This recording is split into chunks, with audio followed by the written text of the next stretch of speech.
Hi, everyone. Dom Famularo here. This is fantastic. I am back. Sabian Education Network. We spotlight a different educator each week. Listen, I'm honored to have this opportunity. Sabian gives me this chance to kind of come out here and showcase these different educators. And on behalf of Joe Bergamini, who manages the Sabian Education Network, there are thousands of teachers worldwide. We have tons of people that are listening that are a part of what's happening. And today I've got with me Swiss Chris. This is fantastic. Thanks, Chris, for joining me. Thanks for having me. It's an honor and a pleasure to be part of SEN, Yeah. of the network. I'm humbled and thankful and really appreciate the opportunity. You know, Chris, I've known you for a long time, and we go back many years ago when you came back and took some lessons with me, and it's just so great. Your story is one that I really wanted to share. You were born in Bern, Switzerland, the capital, Hmm. and actually you were born not that far from where Cobham lives now. Yes, like a town over, Yeah, literally a town over. Yeah. how fantastic! And we had Billy, myself and Joe Bergamini. We had Billy on the air just last Friday, and it was so great to have him on the air. We're going to have him back again, and it's a beautiful area where he lives. I've been to Bern several times, so it's great. So tell me about your beginning, how you got involved with drumming, and how did you end up from Bern, Switzerland to New York? So yes, I'm from Switzerland, and in my family tradition, there was always a snare drummer or field drummer or tambourin called tambourin. And my uncle came one day to my father's and grandpa's shop and started playing. And I was 6 years old, and I was just interested in definitely the volume, the movement, and the tambourin, the Swiss drumming, and the Swiss pride themselves with the particularly Basel drumming. So that was the beginning, like weird grip, very much, like a little bit different, and but like the field drumming, that's what I started, rudiments. So that's how I started.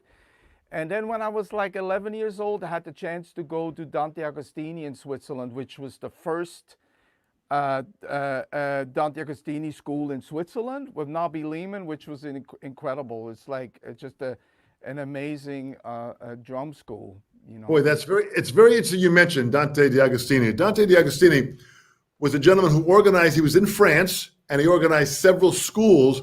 He had actually, and it still does, have a franchise of different schools around. He passed away several years ago, and there are several different teachers that have carried on his method of teaching. And he opened up his first school in Switzerland. And it was an organized teaching school. He was actually a student of Jim Chapin and Joe Morello, and he came to America and he got the books like Syncopation and Stick Control and Jim Chapin's book, and then began to put his own material together that he taught in a series of books, the Dante D'Agostini series of books, all throughout Europe. Even though he was based in France, he went down. And so by having that education at a young age, boy, you were very, very fortunate. Oh, I'm humbled, and I started realizing that 5B was a part of syncopation, or certain Agostini books worked within. And a big shout out to Kenny Clark, who really Kluk, he influenced in Paris Dante Agostini too, because that time the post-war drumming, and then obviously Jim Chapin, who I met later thanks to going to school with Jennifer Chapin, and I was her band's music director. I met Jim right in a rehearsal in Hell's Kitchen, and he said, "No, relax, head, learn about the melon technique." That's how it started for me to learn, and it's an ongoing thing. So yes, I'm humbled to have the opportunity to have some of the best teachers in the world, like you, like Jim, like the whole thing. So I'm very thankful. Boy, that really is fantastic. So tell me, so what made the move to come to the U.S. and to New York? How old were you? I think it was 20. I finished the business school, an undergrad in Switzerland, and then made the decision because my parents said you should have some sort of a degree to fall back on. Hmm. And that gave me the opportunity to study at some of the schools in Switzerland that were the first generation of people that came back from Berkeley. Yeah. I did like it in Switzerland because the information was great, But I felt like if I do want to study a part of that culture, that US beat, that understanding, I might have to go to the birthplace, and that is the US. So I feel like that was, I went for one semester in a jazz school in Lausanne, and one semester in Basel, amazing schools. And I auditioned. I went to Lausanne and I auditioned for Berklee College of Music. And I'm fortunate that I got a partial scholarship and I had a chance to come over to do study in Boston. So you made the move from Bern to Boston. Yes. So now you're studying at Berklee, you're taking some lessons there, and as many of the great students that have come out of Berklee, I mean, it's just amazing that you had that opportunity. What was that like at that time studying at Berklee? In the 90s, it was kind of like very interesting because it was Boston was a little bit segregated, but at the same time, Berklee made a glue. Like I saw Abe Laboriel behind the YMCA, a Berklee band playing, and the women there, the people that lived there, and in the Tremont, Roxbury neighborhood were singing the blues. That was my first impression, the first day, and I was crying. I was blown away by the power of American music real time. You know, I had some exposure before. I had the chance to open up for Eddie Harris. Before I came to the States, Eddie Harris came to our region and started living in Switzerland, amazing saxophone player. Yeah. But really, the impact of just multicultural exposure, people from all walks of life. And I think that just blew me away. You know, Switzerland was at that time very, you know, it's a lot of Swiss people. Like I said, it's like a little more one culture. No, it's a wonderful culture, and we have 4 languages, and we are diverse. But to have the opportunity to come to a bigger place like the States and a city like Boston, that was kind of the transition from a small town in Europe or Switzerland coming to a little bigger town like Boston and then going to New York, you know. Well, when you talk about Switzerland, those that don't realize that Switzerland is a very small country. It's always been a neutral country in what they've done. And when you mention they have 4 languages, in that small country, you can walk across the street and not understand what they're saying. The German side doesn't understand the French side. I mean, there's really this incredible small little congested area.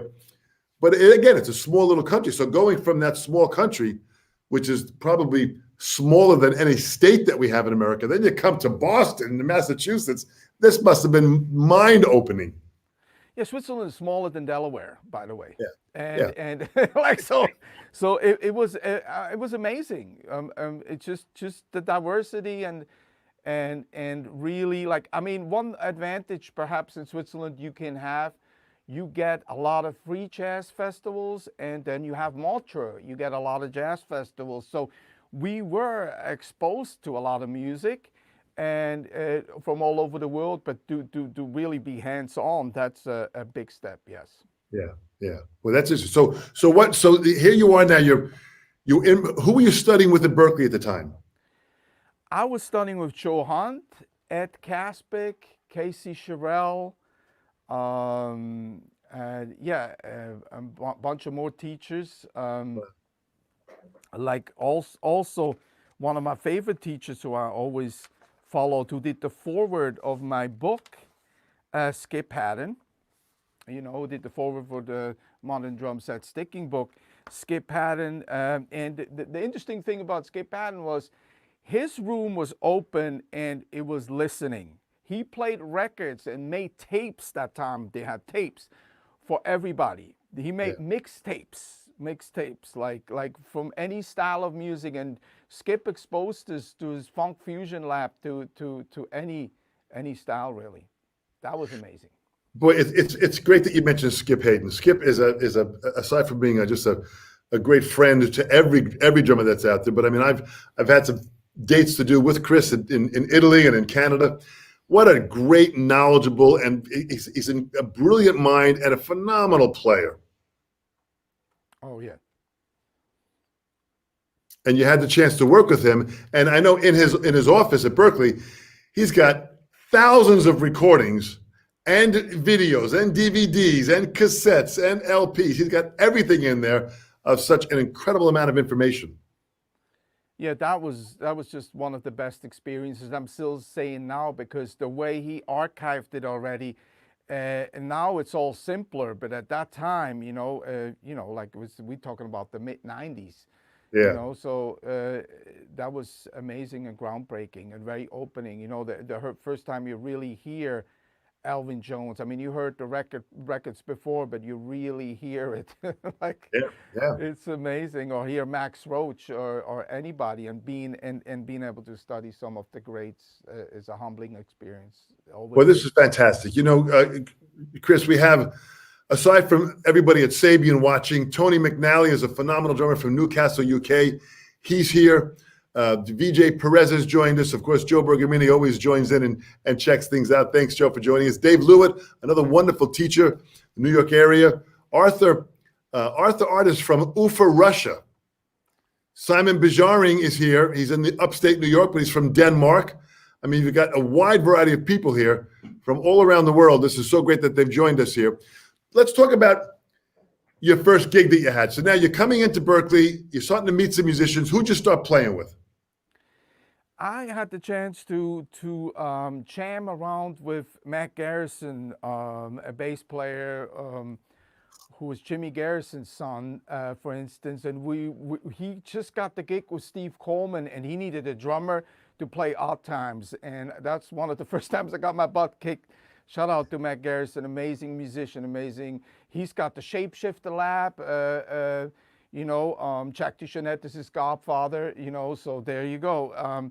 But that was one of the first guys, and many other. I could mention so many players from all over the world. We had a band called B Connection. We got a little nomination for a Downbeat Award way back. It's called B Connection. It's like B Connection, and Stéphane Mercier from Brussels was leading that band. Thomas Romer.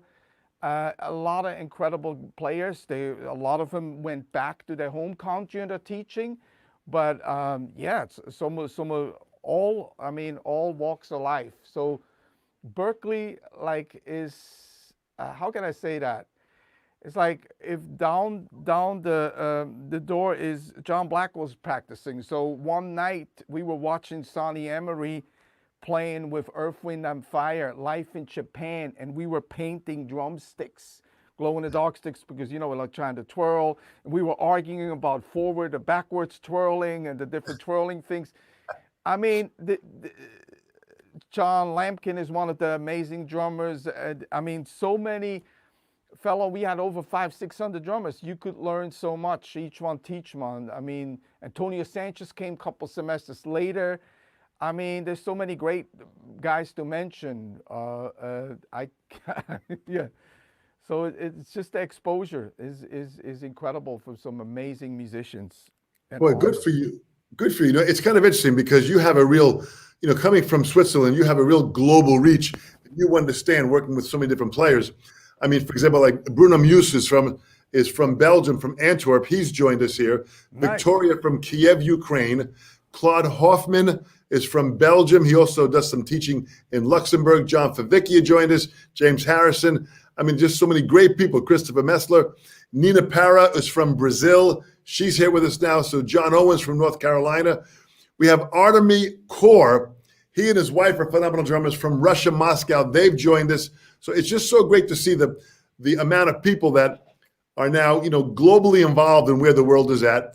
But you kind of already had this already. From going to Berkeley, there were so many different players from all around the world there. Coming from Switzerland, you had a whole much different perspective of drumming, of what it was. So you go on, you're playing with these musicians. Where did your first big gig come? When did John Legend hit in? Okay, so one note, while I was at Berkeley, I was also playing with some live hip-hop groups in Boston, Roxbury, Dorchester, Mattapan. Yeah. So when I finished, I went to New York and started living in Manhattan. And my first gig was a Bitter End. And a shout out, please support the New York clubs. They are very much in need, and the Bitter End is just Some of my friends are doing fundraisers. First gig was for World Hunger Year with Jennifer Chapin. After that, I had some funk R&B gigs, and I did some auditions. I auditioned for a lot of artists, and some of the auditions, somebody else heard me play, and I happened to work with this group called Earth Driver, and the guitar player from Earth Driver, he plays. He's touring, playing. I mean, there's so many guys. How I got to John Legend was I was in the house band in New York working with Emmanuel Surya at SOBs. And Kirk Douglas, the guitar player from The Roots, was in the band. And we were kind of like, at that time, like the local guys. I was playing in different scenes, playing a lot of R&B, funk, hip hop, and some funk fusion stuff in different parts of town. And John came to perform with us for one song. He had a Fender Rhodes ready, and he sat in at one of those showcases at SOBs, and they were called. I think it's one of those monthly showcases. Yeah. And I happened to be in the house band, and we hit it off. We 88 BPM, 16-note pocket, a slow, funky drummer, and this guy was singing and playing the keys, and we hit it off. And then I got a call a couple weeks later, and we did 2 gigs, one in DC, and one was, I think it was a wedding, and he put the band together, and that's how literally 2 gigs, and then another showcase back at SOBs with the band with his songs. So, and John was driving the bus. He was literally driving the van with us in it. So John was like, I mean, what a gentleman and what an amazing guy and a writer and singer and performer. But like, it happened. I happened to be on the scene, and I happened to be playing with a lot of, I played a lot of house bands, a lot of R&B and hip hop, and a lot of poetry. So I worked with a lot of poets. Jessica Caremore, who was a 5-time Apollo winner. I worked with her. Abiodun Oyewele from The Last Poets. Mums, who was acting also.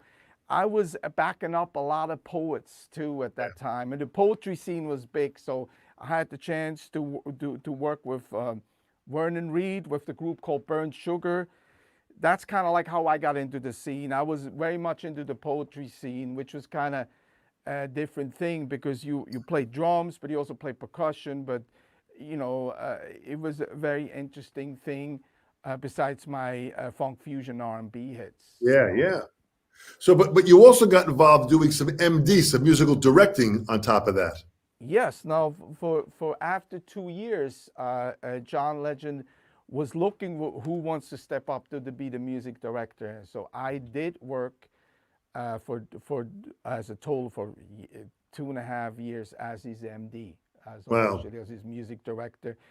And MD, as a music director, each form of MD is a little bit different. Some might more administrative, some might more music. In this case, everybody could play. We already knew the songs. We had a great chemistry, so it had a lot to do with organizational stuff too, So, and I used Ableton Live before I used the MPC, so I used Roland products, still do, with Ableton Live, and I was able to trigger the stems that were not there.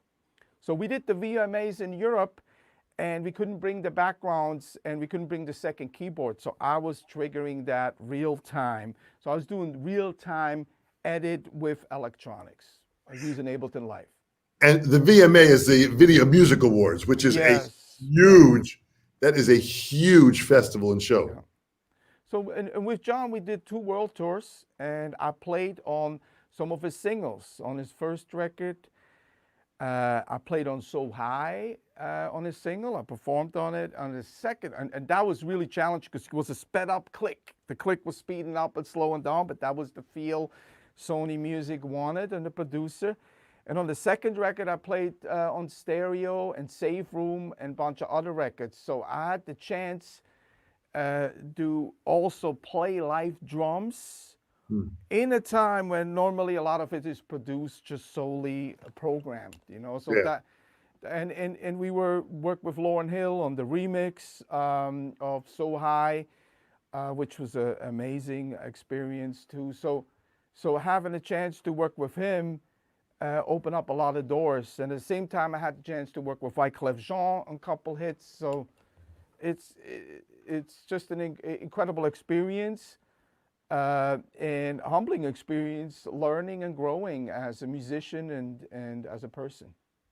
So what was it like? So you were still, I mean, you're on the road now. You're trying to maintain your playing, your musical directing. There's a lot that you're balancing in the course of all this here. How do you learn to do all that? Oh, that's a good question.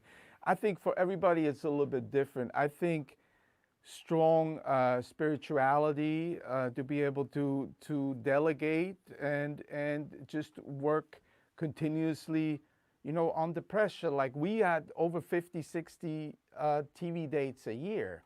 Jeez. And plus we were playing, and John was playing. We were playing 2 gigs a day sometimes. We played the strip down and then the full band, and we were working at that time. Like the management, David Sonnenberg, those guys with Sony Columbia, they had us out there, and we were lucky and fortunate to still be out there because it's like we're talking about 2004 to 2008, and it's just an honor and a pleasure. And and at that time too, I took a couple lessons with you, which I appreciate, which helps. You always got to go back to your basics and, refresh and then build up and rebuild. So like your mentorship and your teaching transcends. So Dom, thank you. And what Joe Bergamini does on also is amazing. So thanks to you guys, what you do for us as far as on the educational and everything. That's very kind, Christian. What I love about it is the fact that you still have this constant desire to learn. And that really is the secret of success. If there's still that enthusiasm to want to learn and grow, you're going to be doing this for as long as you want in the process. I got a question there from Anthony here. I want to show you this here. Yeah. Hi, Swiss. It's from Anthony. Christina, could you please talk a little bit about your association with Arnie Lang? Okay, so Lang percussion, Arnie is like one of my mentors, and I got one of those drums, which is a Gladstone, Lang Gladstone right here. This is a Rolls Royce. I mean, Arnie made those beautiful drums. I don't know if you can zoom in. I could bring another one with the Lang percussion with drum kit is on the left. We might be able to zoom it later.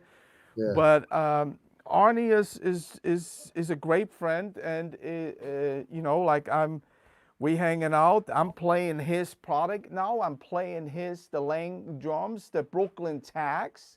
Yes. And I got some of the Gladstone snares. And I think it's some of the best products. And we talk shop, we talk music. And Arnie's going to be 90 next year. Oh. And what an amazing guy, and what an amazing mentor. And we did some videos with him and for him. And he's just Arnie is like the coolest guy. Seriously. Well, he really is. Arnie is just a beautiful person. He's probably one of the last living students of Billy Gladstone, and yes. It was just wonderful in that lineage of what you have. I also have an Arnie Lang Gladstone snare drum that Arnie made for me over 20 years ago. Wow. It is by far my favorite snare drum. But you're talking about the Brooklyn Tags. Arnie makes, the Gladstone style drums are incredible. The Brooklyn Tags is like a more affordable drum that sounds great. It's absolutely wonderful. And any of those teachers that are out there, if they want to contact either me or Chris and connect with Arnie on the Brooklyn Tags, he gives a teacher discount on the snare drums. He is an amazing force in the drumming community. And like the way I think, I don't want to give away his secrets, but the care that goes into the hardware Yeah. And the way he makes the drums. I have an 18-inch bass drum that can literally funk up a room. Like it's not just a bebop. It really, you could tune it with the great Evans heads, because I love Evans and I endorse Evans. But you can really find the sweet spot to make an 18 or 20-inch bass drum sound like a 24 if you want to.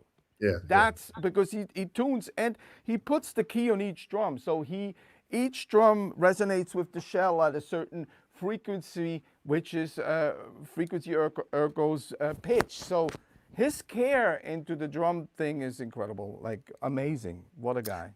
Well, he really is. And people have to understand the hardware that he uses on the Gladstone snare drum that you have there is the Gladstone hardware that was patented back in the 20s, that you can tune the bottom head from the top, you can tune the top head from the top, and you can tune them both together from the top. It's a brilliant design.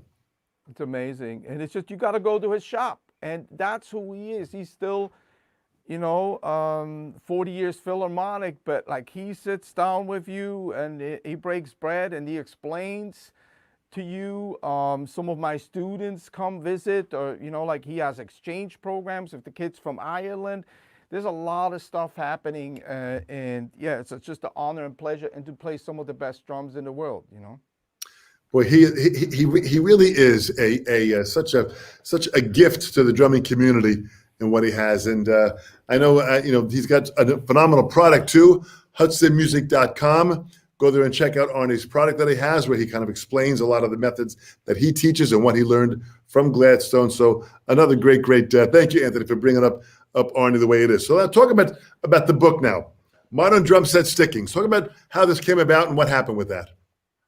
Oh, it came about, and thanks to your inspiration, Dom. I was just studying with you, and I had some ideas, and thanks to your guidance and teaching, I was able to put modern drum set stickings together. And the basic thing in a nutshell is, cooks use water.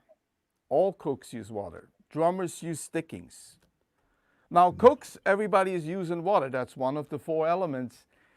Whatever spice that you put in, that is your flavor. That makes you different. That's a part of your DNA.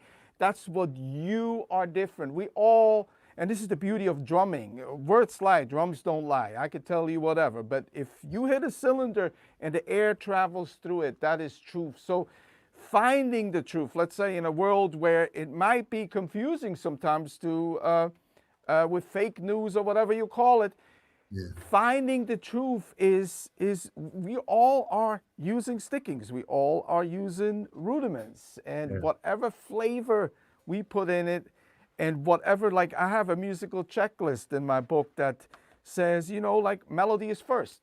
So yeah, you can have a sticking, but create the melody first, and then the sticking falls into place because you follow in the melody. Like I always think about, like in a more contemporary R&B thing, how Jeff Lowe Davis used to chase the lyric, the choir lyric, and God bless him, he just passed away. Jeff Lowe Davis is one of my friends and amazing educators too, and amazing musician, and he's on a lot of gospel records. Check him out.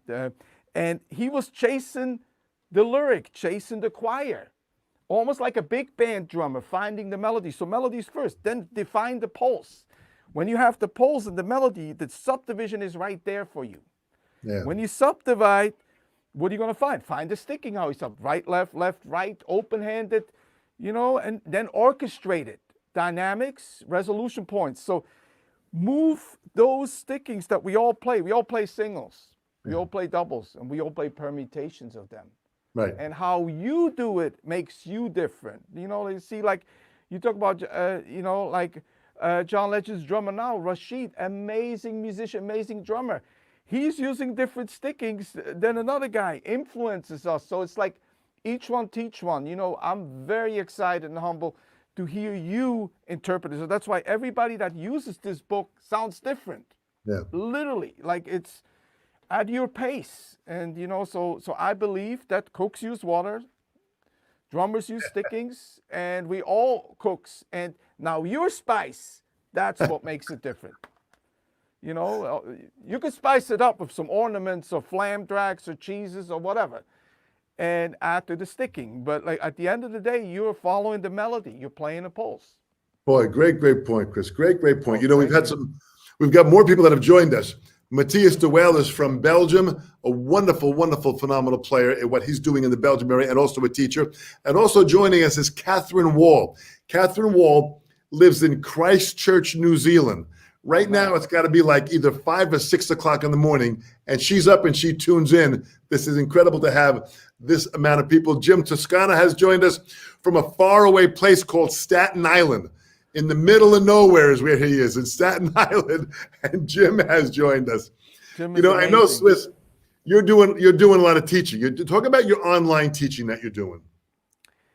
Yeah, so I think it was interesting when all this happened now with the changes and you know with the COVID-19 regulations and stuff. And I was already before doing a lot of online teaching and using Skype or using FaceTime, but then Zoom just beat it. So like Zoom is like I really like the Zoom meetings. Yeah. And I like to build curriculums. I like to build lesson plans. So each student is different. So I have students from all over the world, and I'm humbled and appreciative, you know, to prepare them for college or prepare them for a gig or you know. So but it's very personal. I mean, in a way that you know, because nowadays you can go online and you could just YouTube a million videos and a million instructions, but in a way,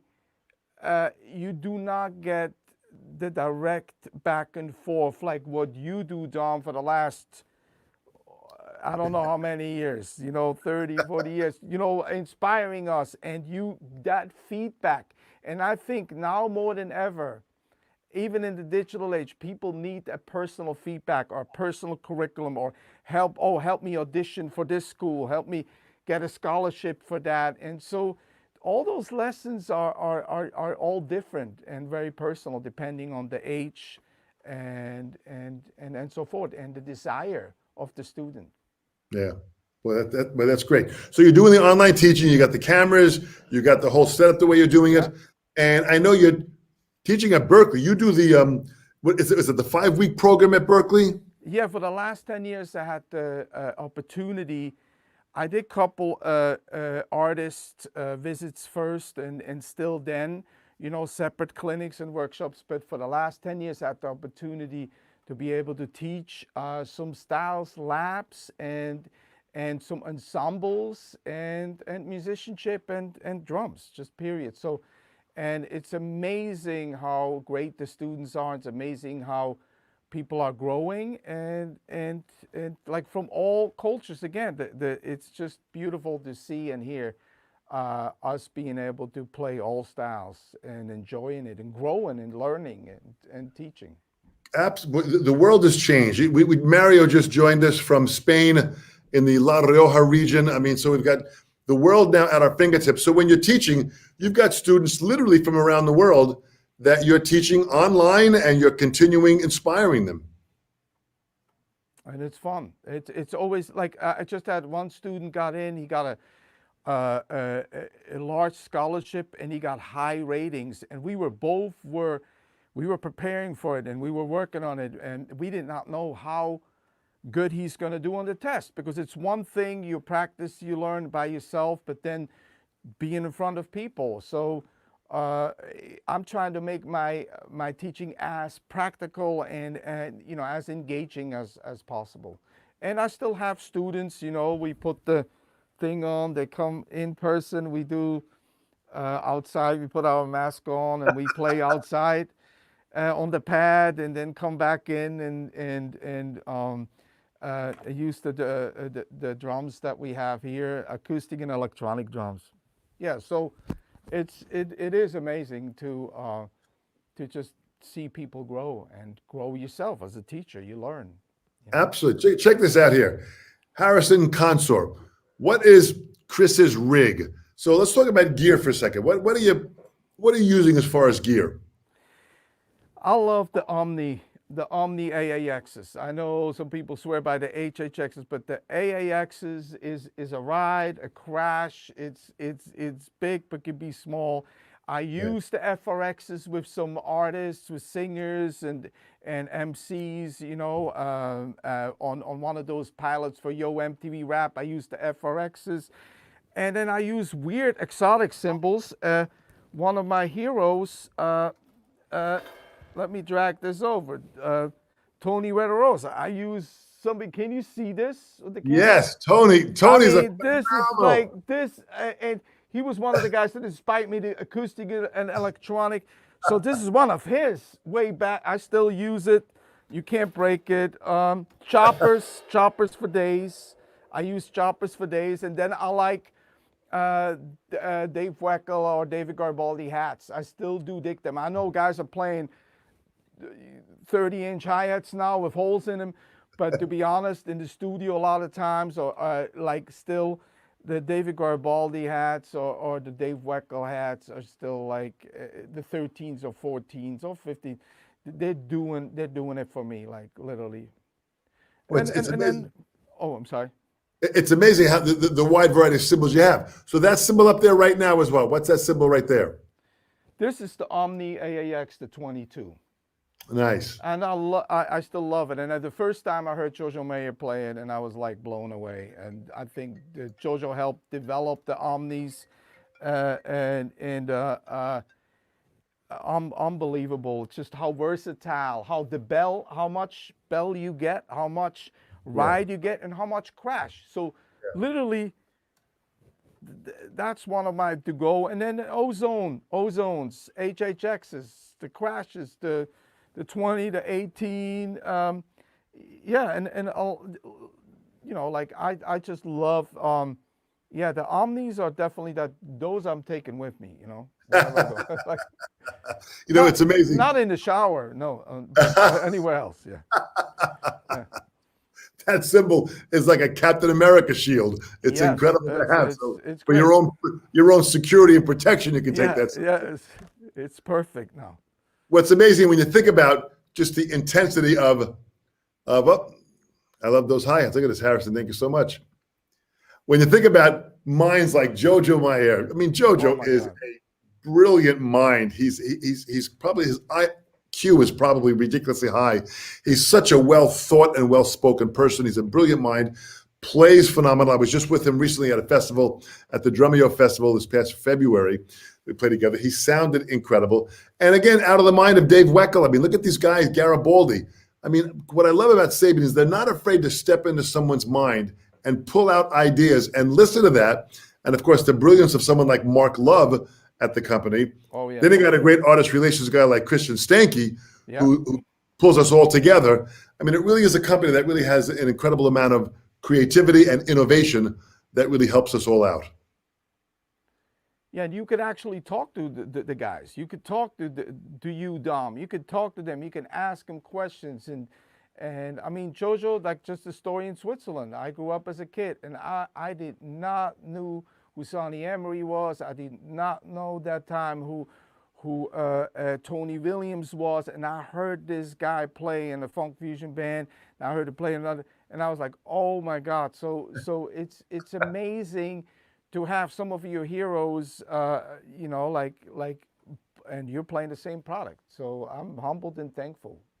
Yeah, you know, and again, coming from the Sabian team, it's great how many different models you're incorporating into your different situations. I think that's one of the keys that all these great players are doing. And Chris, you're right at the cutting edge. You're using a wide variety of different sounds that allows you to pull. And you're playing. Listen, you're doing. It's like you said, poetry stuff, hip hop stuff, rap stuff. You got a whole wide variety of what you're doing. You need different sounds. Oh, yes.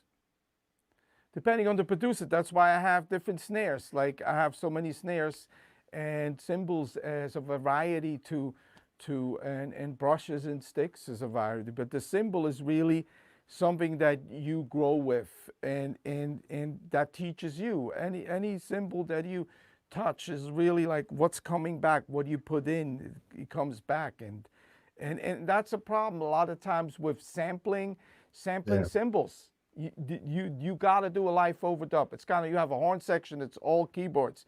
Put a trumpet on top. The same thing, do an overdub. Do it, put a tambourine, put some hi-hats or put some cymbals, some right cymbal on top of the track. If you're doing a mix, you know, everybody's electrifying now using hybrid setups. Yeah. The cymbals cannot be sampled that. You're not going to feel it the way a real life cymbal vibrates. And that's vibration, positive vibration. So cymbals cannot be replaced just with little samples. Well, well said. I want to put this up here too. Dave Lewitt's wife is Swiss, comes from Vevey. Oh, Vevey. Bonjour. I've been to Vevey. That's the French part, right? That's the French part. Yeah.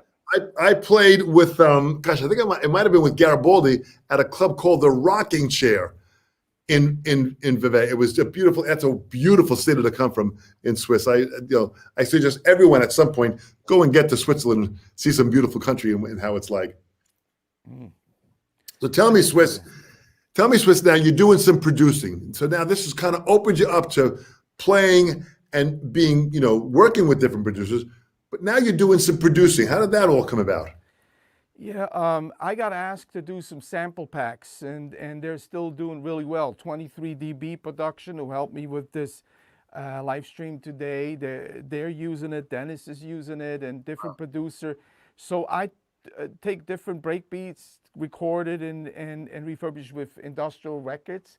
So that's one thing, like sending out, your DNA breaks, your version of the funky drummer, your version of the impeach the president, your version of break beats, or drum and bass stuff, like your own version of some of the world beats, world music, because I got very much into a lot of the Haitian folkloric music for the last 10, 15 years. And Haitian folkloric, folkloric music. Yeah, folkloric, racine. And because they speak French, and my French is not the worst, I understood a lot already getting into, and I worked with a lot of different artists from all over the world. So there is, the French language helps a lot besides English and other languages. And the music is so rich.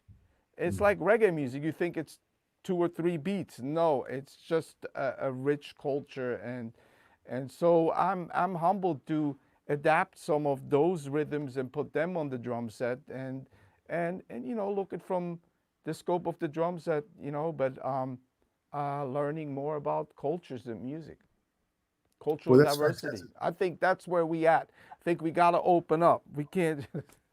I think we should, because we have the chance to learn from all people from all cultures.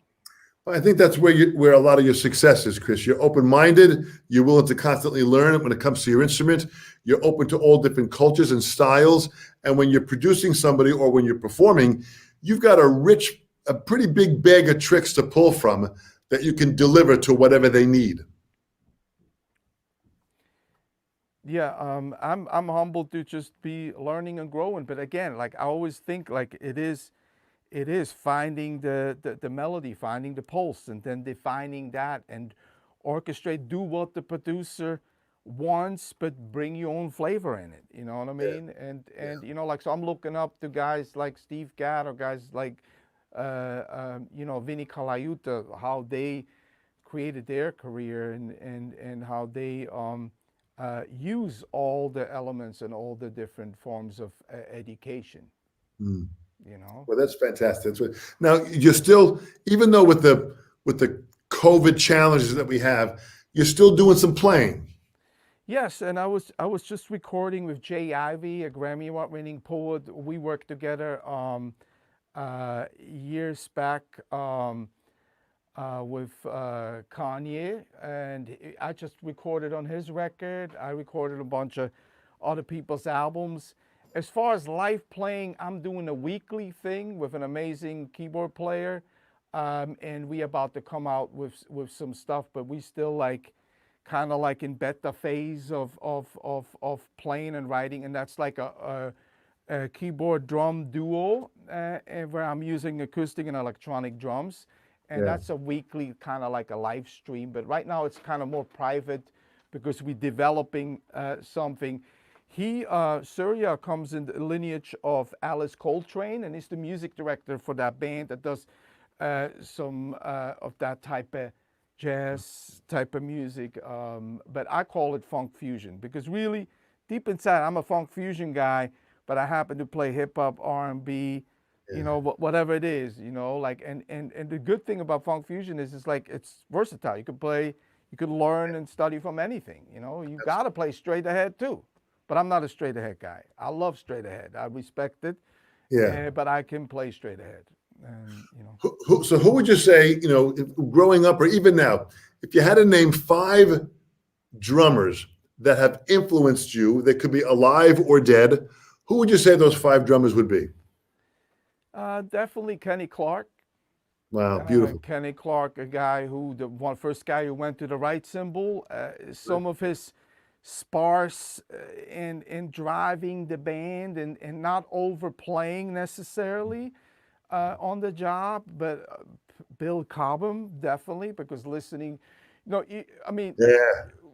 growing up in Switzerland, crosswinds was played every day at the Yeah. news. So that was the news song. That was the theme song. So see, like Billy licensed that, or they licensed that song. So definitely Sonny Emery as number 3. You know, just as a groove guy with chops. I mean, there's so many young guys I love. I love Chris Dave. You know, like, but I love, you know, like Neil Smith. I mean, there's so many guys out there that actively or passively influence us. Yeah. Questlove influenced all of us. Jay Dilla influenced all of us as far as the feel, a drummer, producer, you know, but like, I mean, there's so many, and I think it's hard to say because depending on the song, you're going to be, Dennis Chambers always influenced me. I love the solid groove machine, but then when it comes to chops, like, and having fun, I mean, and that's in the lineage. But now we can talk about Tony Royster Jr., you know, like, so but so many, but really I think guys, Baba Olatunji, as far as on the percussion stuff, like Yeah. there's just so many guys, Horacio El Negro, you know, I mean, there's so many guys that influence us actively or passively who do something that is genius that we never thought of. I mean, when I had to play an ensemble in the Latin ensemble of Berkeley, Victor Mendoza came to me next week and gave me the tape. You got to play this. He gave me a tape with a 2/3 clave. It sounded like 5 different drummers. And I went to his office hours and I said, Victor, and I think he's in Valencia now. Victor, I don't know if I can do all this. This is not one guy. And he's like, no, you're going to have to do it. And we were the I-20s, the immigrant band. You know, like we were all the I-20s. And Victor Mendoza, people who know him, amazing vibraphone player, composer, teacher. He literally kicked our butt trying to sound like Horacio, which is, I mean, oh my God. Or Daphne Prieto. Like, I mean, there's so many guys out there that do so many great things, and some have, you know, are the hottest thing right now. But if you listen to some of the old records, I mean, there's still, you talked about Philly Joe Jones, guys like that come in the lineage of Wilcoxon. And you could talk about, go back again, to George Lawrence Stone, like the influence of Sanford Muller, the lineage, Jim Chapin to you, to the next generation. So it's like, I mean, Neil Peart too, like there's so many great musicians and drummers depending on what they have to do in the moment and what they're doing in the musical circumstance. So I don't have just 5. Yes. I mean, Well said. You know, well said. So what you're saying is open your mind up and listen to everybody, and learn, borrow, and steal from everyone. yes, please. And you know, like sometimes you might not like that music first, and then you learn it and you grow on it. just be open, you know what I mean? And I think that's with teaching too. You learn how to be open to musical styles you might have not listened to before, Yeah. and you see them through a different lens. Yeah. And that's inspirational. So I think anybody, anybody that's playing drums right now, because you cannot change the reality of this guy playing, you might be influenced actively or passively by it, because you can't go up on stage and take the sticks and try to play. I mean, not that you would want to. So Right. you cannot change that reality of a drumstick hitting a cylinder creating that sound. So Yeah. Paul Motion and Dennis Chambers, Jack DeChanette. I mean, like, those are all three different guys and players, but they all have a valid statement, a musical expression that transcends time and space. So It's so great, Chris, that you understand the value and the importance of going back and really listening to some of these great players before us. Great things were done before. There are great things being done now. But the object is really kind of widen yourself up and take it all in. Well, that really is great advice. Let me show you this question here from Felipe Torres. He said, "Hi, Dom and Chris. Thanks for all your contributions to the drums. What do you say to young generation of drummers learning online from a new breed of internet teachers that don't really play in bands or teach much, drum technique and drum soloing?" What do you say to that student or to that teacher? okay, if you got online, you have a camera. So what you should do is, and this is like in music too, when you have music, you have notes and you have rests. The rests you can't hear, but there are rests there. When you go online and you see, let's say you're into gospel chops, you're still gospel chopping. Those guys are Dynamite, Muscles, Topless, Thomas Bridgen, Wild. And you're starting out playing, and this is amazing. Thomas is playing parallels. He's playing. Thomas is fantastic. Yeah. And he's one of the best. If you can, slow it down, take out a bar or two, like 1, 2, 3, 4 might be a bar, and then directly use your phone or your old phone, because you might have upgraded, as a camera and compare it. Like a slower tempo.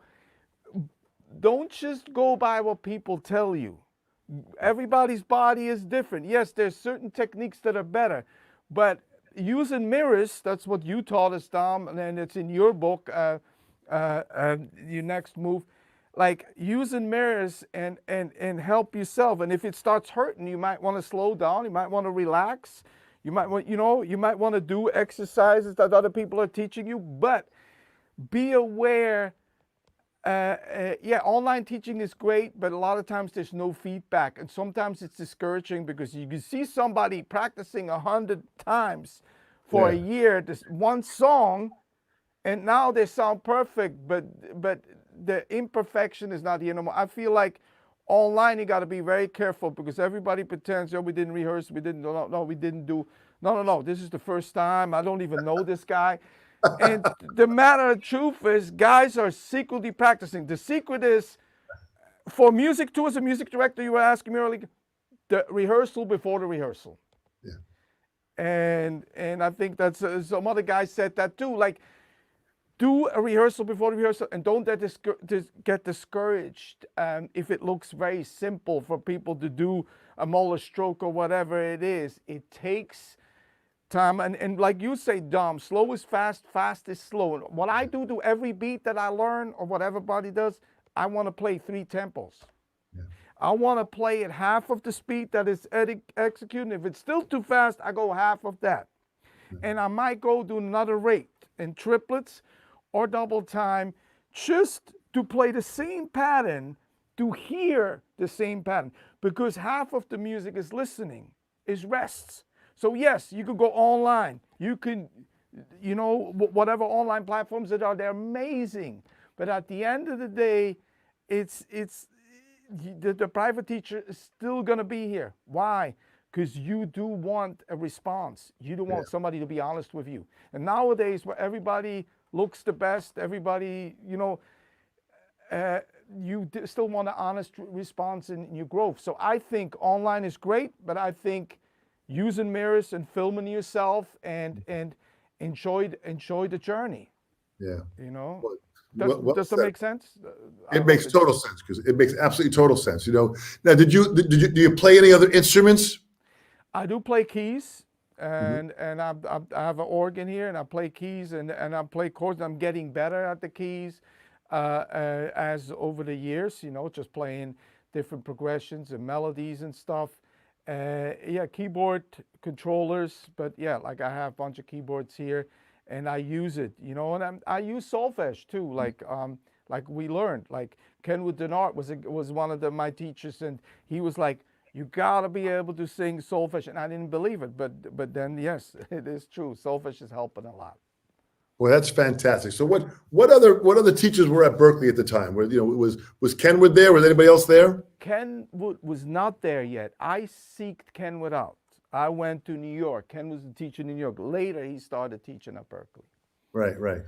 Um, uh, John Ramsey, obviously, the amazing, he amazing book he wrote. We're talking about he's a real disciple from Alan Dawson, so it's Yeah, great that's to Alan get John's Dawson book, The information. Rudimental Ritual. I mean, that's as I said, it's Caspi, Casey Sherrill, Nice. Joe Hunt. Now, Joe Hunt was one of those guys.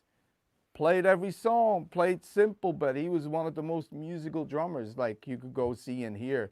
So it's like, yeah, there is just at Berkeley, a lot of amazing professors. Mm.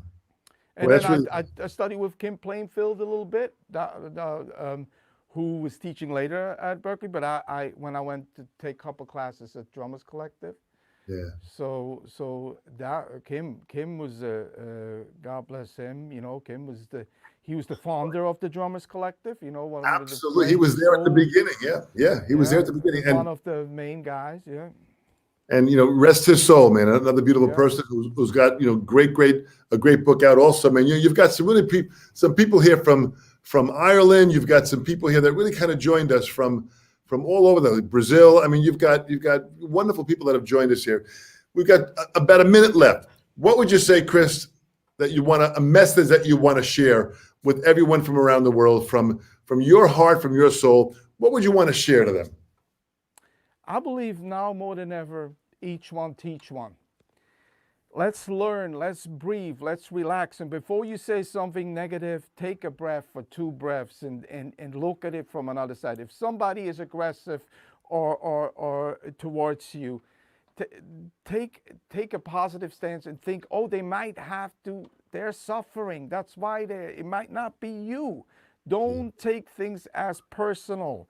Open up and follow your heart, but take a deep breath before you say something negative or something bad about the person. Take an extra breath, if you get mad or want to get physical. Really be open-minded and practice, and enjoy. Well, I saw Baby Swiss jumping in the camera. Oh That's man, like, Jesus. yeah. Your son is there now. You've got a wonderful son that is there, which is fantastic. You're balancing being a dad and the family and the business and the craziness of you're putting it all together, but you're making it work out really well. Swiss Chris, you've done fantastic. On behalf of Sabian and everybody that helps put this on, from Andy Zildjian at the top presidency of the company, right down the line to all the names that we mentioned, the Chris Stankes, the Mark Loves, and especially Joe Bergamini, who manages the Sabian Education Network. Tell your friends about the Sabian Education Network, sabianed.com. Go there, check it out. There's tons of all of this information is on the YouTube channel. Go there and check it out. Thank you on behalf of everyone, Chris, that Sabian has, you've been a great supporter, and you are a fantastic artist and a great educator. You're really a positive force in the drumming community. For that, we thank you so much. Thank you. This is highly appreciated for having me, and this is the best. And those resonating bells are great too. I'm using them. Oh my God. So thank you. Good stuff. To everyone that listened, thank you so much. You guys have done well. We'll see you all soon. See you tomorrow. Joe B's got some more people. Joe B's interviewing 2:00 on Fridays. He's got tons of people. We're going to keep this thing going and have some fun and share some ideas. Thanks, everybody. We'll talk to you soon. Thank you. Bye-bye. Bye-bye.